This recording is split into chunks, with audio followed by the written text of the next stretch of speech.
Can I shirk my film response? Can I shirk my? You can hear my voice. My responsibility too. Okay. For the record, Robbie doesn't want to do this. I'm having to do it. Me and Elaine are going to sing later. Like a Tim Johnson voice. We're going to take just 5 minutes or so and have just a short program, just a few comments that Joyce and I both want to make. And we want to thank you for all being here, helping us celebrate. This is a really special time for us and for you to be with us as close friends. It really means a lot to us. We were praying that the weather would cooperate, and so far so good. We're praying for no rain from 4:30 to 8. And it's warm enough that nobody needs a coat, so that's an added bonus. Yeah, but the clouds cool it down. The clouds help cool it down, that's right. Thank so goodness. We just got a few comments to make, a little reminiscing to do, and hopefully you can do that while you're finishing up your Sorry, I got First of all, I hope you know that this isn't about celebrating us.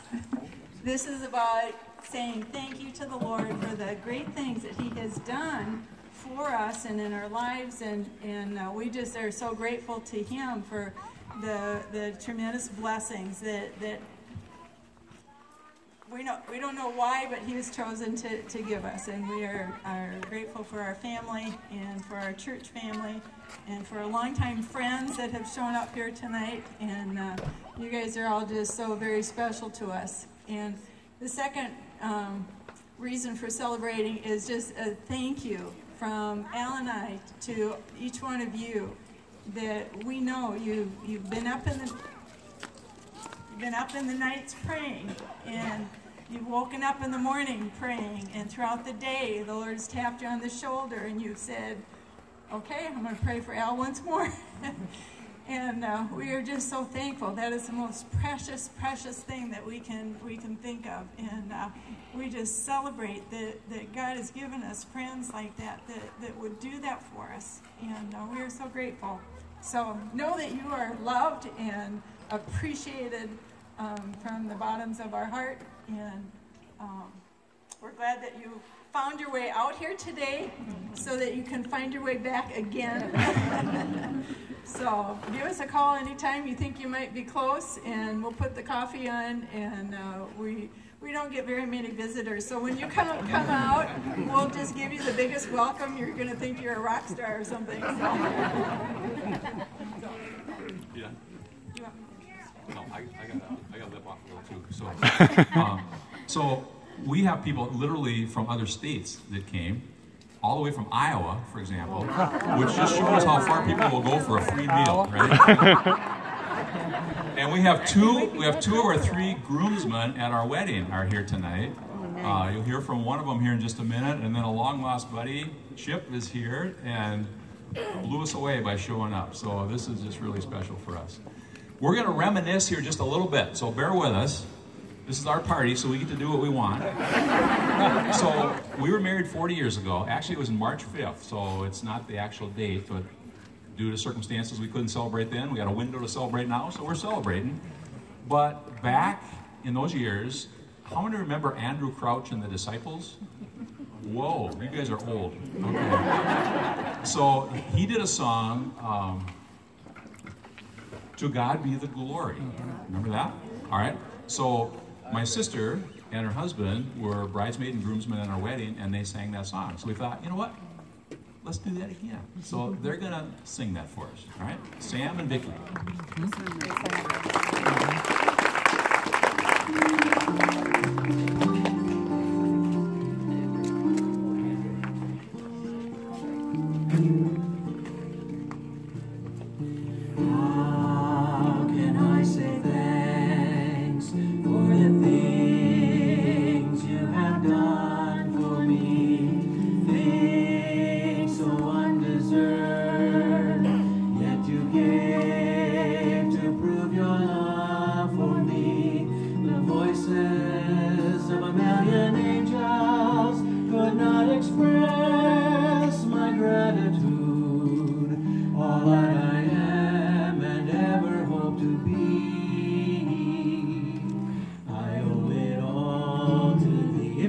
You can sing along. To God be the glory, to God.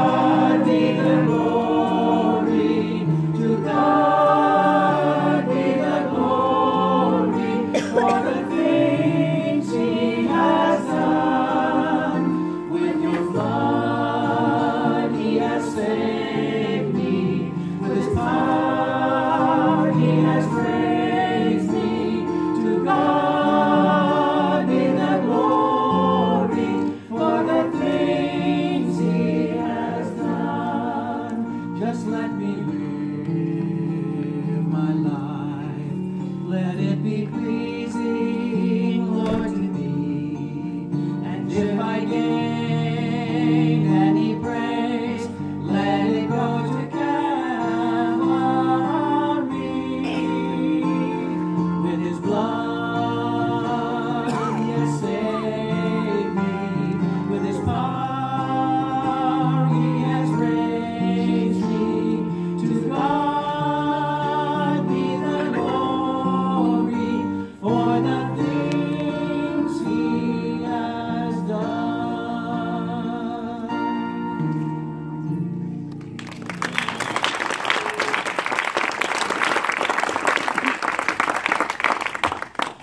Well, as you can tell, my older sister got all the musical talent in the family. And my younger sister, Sherry, where's Sherry? Okay, she got all the brains and the beauty in our family. And I got really tall. So, that's kind of how that worked. So, we want to introduce our family. My mother is here. Wave to Mom. This is Elaine Anderstrom.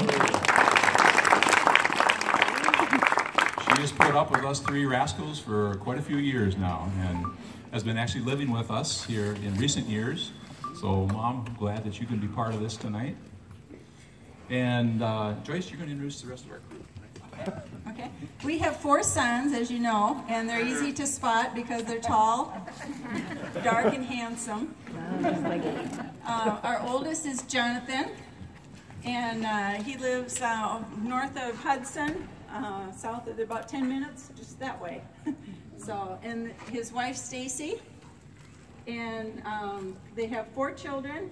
Mackenzie and Jaden are over there. They go to Mackenzie just started at Hudson Junior High. And then Jaden and Jack and Elijah go to Holton Elementary. And Elijah just started there, so. And then our second son is Timothy, and he's holding the pink phone for me. He loves me so much. It's mine.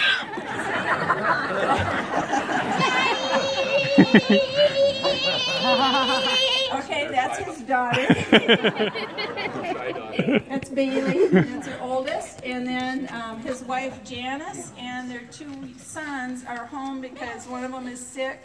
And Janice was here all afternoon setting up the beautiful tables and everything, helping me look good. So we're sorry that she can't be here tonight, and I'm just really sad about that. But she'll see the video then. Hi, Janice. The wonderful thing about having sons is having sons, but then they marry these wonderful girls, and it has just been a treat after being one woman with 5 guys to have women come back into my life again. It's the Anderstrom's secret of marrying up. Well, they each did. So. Let's see, Mike is over there in the green t-shirt. Mikey. And his wife Tana is maybe in the kitchen. Is she in the, she's still helping. That's the kind of girls that they marry, just wonderful. They've got 2 girls, and they're standing by Mike there, Maya and Vera, and they're expecting a 3rd. So we're excited. It'll be our 10th one. And then our recently married son, Robert, and Elaine. And we have been waiting for the 4th daughter-in-law for some years now, and we are just so they've been married about a month or so, and we're just excited to have the last daughter-in-law join the team here. So we are so blessed, and we're thankful that God has directed each of their hearts towards Him, and they are seeking to do that in their families and to raise their children to love the Lord. And that is just such a precious gift. Is that the right word? Yeah, that's it. All right. So, yeah, undeserved, but we're so thankful, and we pray to that end. So, okay. Okay, last thing. I was never very good at literature or English or writing, that kind of thing. That just wasn't my deal. I was more of a math and science and that kind of guy. But I wrote a poem. Does this look like something Al would do? That's where daughter-in-laws come in handy. He says, here, help me do this. Well, yeah. It was my idea. So I wrote my wife a poem, and I think it probably captures my love for her as well as I could possibly say it. And the problem is, every time I read this, we have this in our home, and I periodically read it, and every time I read it, I cry. So I told Joyce, yeah, I'll read it, but I'll probably cry. And I can't talk when I cry, so you'll have to help me out. She says, well, I'll cry too, and I can't see when I cry. And I said, honey, that's why we need each other. All right, so here goes. Stronger through the years. Oh, and Joyce is going to do a little editorial comments on the way here. So, Chip, I heard you laughing. It began, as you know, in 1973. When minding my own business, what did I see? The most beautiful woman walking toward me, and I wondered and I fretted, who is she? This was at St. Cloud State, Chip. With soft, gentle curves and a knockout smile, I knew right then I could love her for a while. So I pondered and stewed for many long days, and when I'd see her up close, I'd go into a daze. From well-placed connections, I found out her name. 2 guys on the basketball team knew her. And waited to call her. Yeah, I know that's lame. But summoned the courage, and though it was late, I was thrilled to the core that I'd gotten a date. It was Saturday night, about 11 o'clock at night, and he called up. I thought he said his name was Al Anderstrom. And I thought, I think that's that tall basketball player that he was at the Campus Crusade for Christ meeting. And, okay, there's a little longer pause here.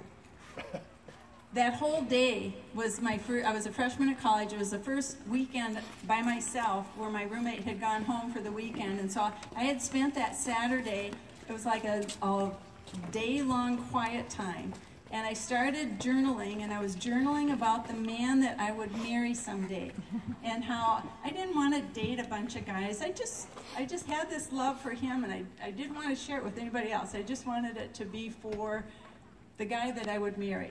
And I had written, he's going to think this is so strange, you know, when he reads it someday. I've got excerpts from my journal on the little table in there, and I don't know if you boys know this or not. Some of you guys, it's like, what? This? I didn't know this. All day long, I had been praying about the guy that I would marry. And so at 11 o'clock on that night, he calls for the first time, and he asked me, kind of chit-chat a little bit, and then would I like to go to church with him in the morning? Okay.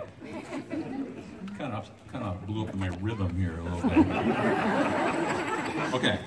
So, to church on that morning, we gladly did go and sang those old hymns with such great gusto that we were hungry for lunch. But what could I say? We better eat light, because no funds to pay. As the months went along, I wondered, could it be? Were we falling in love, this woman and me? Our hearts were being knit. It was something like glue. And our path toward marriage was indeed coming true.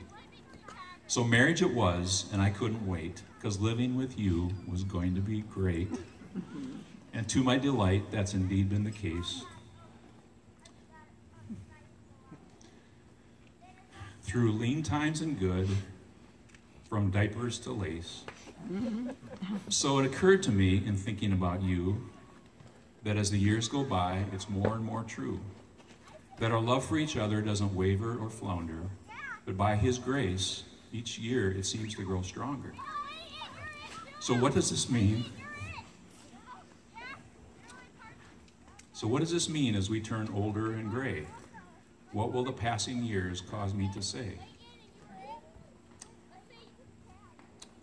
I will say on that day, dear, my love for you now has grown deeper and richer and stronger somehow. and I'll cherish the days God gives us together till He calls us home to be with Him forever.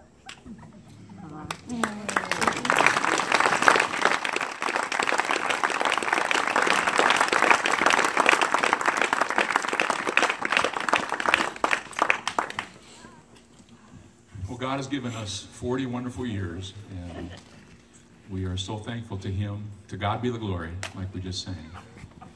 And you all have been a big part of our many of you, the last 15 years or so at New Life, close to 20 years now. We've never had such deep, significant friendships and relationships in our lives as we've enjoyed these last decades. You've had huge influence in our lives. So, as Joyce said at the outset, a big part of tonight is for us just to say thank you to you and to give glory to God. So, thanks for being here.